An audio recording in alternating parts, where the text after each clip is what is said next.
સિટીની અંદર આલ્કોહોલની છૂટ આપવામાં આવી છે અને ખાસ કરીને સુરત ખાતે પણ ડ્રીમ સિટી છે અને ડ્રીમ સિટીનો એક ભાગ છે ડાયમંડ બુર્સ. વ્યવહારિક છે કે ડાયમંડ બુર્સનો હવે જ્યારે પ્રારંભ થયો છે તો વિદેશથી દેશથી દરેક જગ્યાથી અહીંયા વેપારીઓ આવશે. ત્યારે ખાસ આપણી સાથે માત્ર ડાયમંડ નહીં પરંતુ ટેક્સટાઇલના વેપારીઓ પણ જોડાયા છે અને એમનું શું કહેવું છે એ વિશે આપણે એ લોકોથી વાત કરીને જાણીએ. તમે શું કહેશો? જે રીતે ગિફ્ટ સિટીની અંદર છૂટ આપવામાં આવી છે તો અહીં એવી કોઈ છૂટ હોવી જોઈએ કે કઈ રીતના એને આવકારો છો?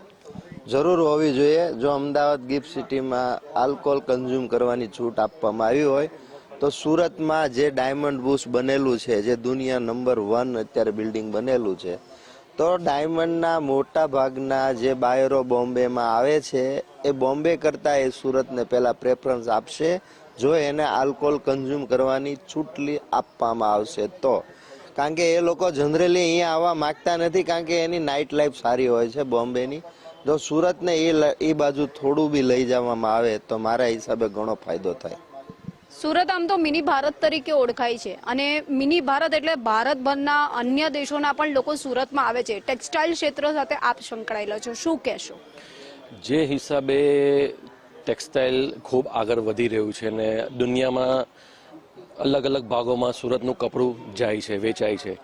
તો વિદેશી અને આપણા દેશના બીજા રાજ્યના લોકો, બાયર્સો, વેપારીઓ સુરતમાં આવે છે, પણ એ લોકોના માટે આ જે આલ્કોહોલ છે એ પોસિબલ નથી કે આલ્કોહોલ કન્ઝ્યુમ કરવું જોઈએ. તો જે હિસાબે ગિફ્ટ સિટીમાં જે છૂટ આપી છે એ હિસાબે સુરતના 5 સ્ટાર હોટલમાં કે આપણું ડ્રીમ સિટીમાં છે ત્યાં પણ આ હિસાબની છૂટ આપે તો ખૂબ ફાયદાકારક કરી શકે છે આપણા સુરત માટે. કાપડ વેપારીઓ છે એ પણ એવું માને છે. આપ શું માનો છો? કઈ રીતની છૂટ હોવી જોઈએ? અને સાથે જ જે છે છૂટ જો અહીંયા મળી જાય, કંઈ કે બહાર આપણે જતા હોય વેપારને લઈને તો ત્યાં તો આપણે ફ્રી માઇન્ડ જ રહેતા હોય છે.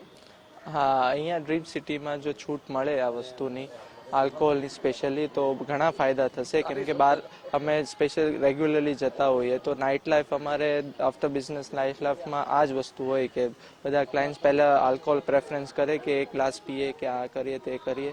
તો અગર એ વસ્તુ ડ્રીમ સિટીમાં જો વેલિડ થઈ જાય, જો પરમિશન મળી જાય તો ઘણા ફાયદા થશે ફોરેન ક્લાયન્ટ્સને અટ્રેક્ટ કરવા માટે. ચોક્કસથી જે દેશ વિદેશથી પણ લોકો આવતા હોય છે ને ડ્રીમ સિટીનો તો આપને ખબર છે અત્યારે પ્રારંભ થઈ ચૂક્યો છે, તો હવે એને લઈને હજી શું અપેક્ષાઓ? કારણ કે આપણે વચમાં પણ આ માંગ મૂકી હતી ડ્રીમ સિટીના ડેવલપમેન્ટ માટે.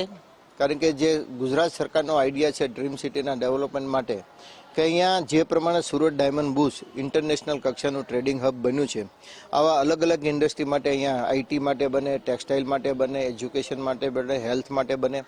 તો આ બધી ફેસિલિટી સરકાર જો આ ડ્રીમ સિટીની અંદર ઊભું કરવા માગતા હોય અને વિદેશના લોકોને એટ્રેક્શન કરવા માગતા હોય તો જે ખડતી કડી છે એ કડી પૂર્ણ કરવાની મને જરૂરિયાત લાગે છે.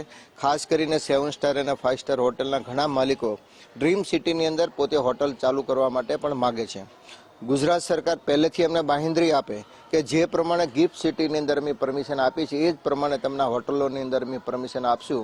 તો હું ચોક્કસ માનું છું કે ડ્રીમ સિટીનો ગ્રોથ જે અત્યારે અનુમાન કરી રહી છે સરકાર, ગિફ્ટ સિટીના ગ્રોથની અંદર વર્ષો લાગ્યા, પરંતુ ડ્રીમ સિટીના જો આ પોઝિટિવ નિર્ણયના કારણે 2 થી 3 વર્ષની અંદર ગુજરાતનું રિવોલ્યુશન સાથે સાથે સુરતની અંદર પણ એક નવી ક્રાંતિ ઊભી થશે.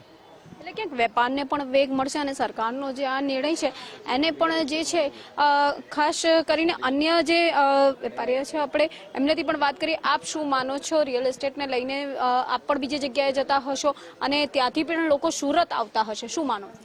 આઈ થિંક ડ્રીમ સિટી, આપણે સુરતનું ડ્રીમ સિટી લઈ લઈએ, પ્લસ બુલેટ ટ્રેનની જે ટીપી સ્કીમ એરિયો છે એ એરિયામાં બી એટલીસ્ટ ચાલુ થાય તો ભવિષ્યમાં સુરત માટે ઘણો લાભદાયી થાય. આ નિર્ણય ઘણો આવકાર્ય છે ગુજરાત માટે. ક્યાંક ટેક્સટાઇલ હોય કે પછી ટ્રેડિંગ હોય કે પછી ડાયમંડ હોય, આ તમામ જે લોકો છે એ સરકારનું ગિફ્ટ સિટીમાં જે કહી શકાય કે આલ્કોહોલની છૂટનો જે નિર્ણય છે એને અહીંયા પણ આવકારી રહ્યા છે. અને અહીં જો સુરત ખાતે જો આ નિર્ણય એટલે આ નિયમ કાયદો અપ્લાય કરવામાં આવે તો વ્યવહારિક છે કે અહીંના પણ વેપારને વેગ મળશે. દેશ વિદેશથી લોકો સુરત પણ આવવા માટે પ્રથમ ક્રમે સુરતને પસંદગી કરશે. કેમેરામેન અજય કુમાર સાથે રાબિયા સાલે, ગુજરાત ફર્સ્ટ, સુરત.